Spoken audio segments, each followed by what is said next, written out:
मध्य प्रदेश सरकार पर कांग्रेस ने जमकर हमला बोला और भ्रष्टाचार का आरोप लगाया। कांग्रेस विधायक कुणाल चौधरी और कांग्रेस प्रवक्ता भूपेंद्र गुप्ता ने प्रेस कॉन्फ्रेंस कर मध्य प्रदेश सरकार पर भ्रष्टाचार का आरोप लगाया। उन्होंने कहा कि पूरे मध्य प्रदेश में व्यापक स्तर पर भ्रष्टाचार किया जा रहा है, लाखों किसानों का पैसा लूटा जा रहा है।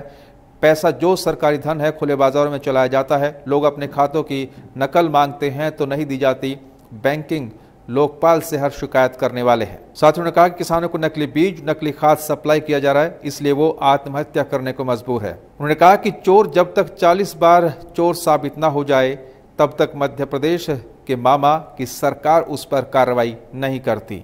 वहीं कांग्रेस विधायक कुणाल चौधरी ने कहा किसानों के विरोध में जो भी मंडी एक्ट लाया गया है उसको कई लोगों ने विरोध किया, लेकिन सरकार ने हमेशा ही सबकी आवाज दबाकर उसे लगा दिया और उसका नतीजा किसानों को भुगतना पड़ रहा है।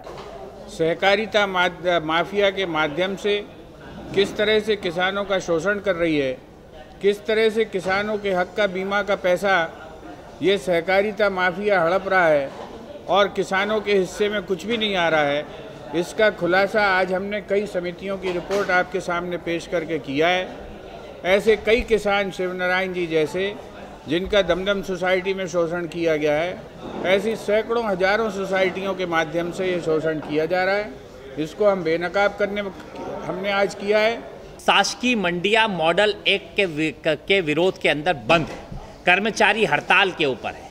जो बड़े बड़े ढिंडोरे पीटने वाली सरकार थी कि कहीं ना कहीं जो स्थितियां रहेगी कि किसान को बाजार के अंदर एमएसपी से ज़्यादा भाव मिलेगा।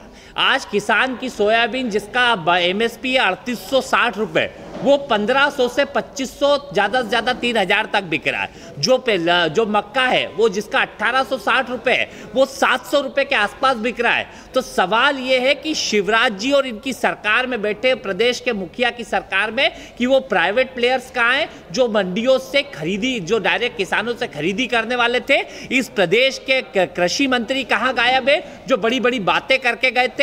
ये देश के अंदर जो काले कानून लाए गए हैं उसका एक नमूना मध्य प्रदेश के अंदर है। और किसान का शोषण करके, मंडी कर्मचारियों का शोषण करके, इस छोटे व्यापारियों का शोषण करके चंद चुनिंदा उद्योगपतियों के लिए देश की सरकार और प्रदेश सरकार काम कर रही है। हमारा आग्रह सरकार से कि मंडियों की हड़ताल खत्म करवाए, जो किसान को नुकसान हो रहा है उसकी भरपाई करवाए। और अभी तक ना तो आरबीसी 6-4 के तहत मुआवजा दिया है, ना किसानों को भाव मिल रहा है। किसान भी सरकार के अंदर प्रताड़ित है और किसान को परेशान करने के लिए सरकार लगातार काम कर रही है। और सिर्फ ध्येय इनका उपचुनाव पे है कि किसानों के नाम का पैसा उद्योगपतियों से लेके कैसे उपचुनाव में लगाया जाए और विधायक खरीदी में लगाया जाए।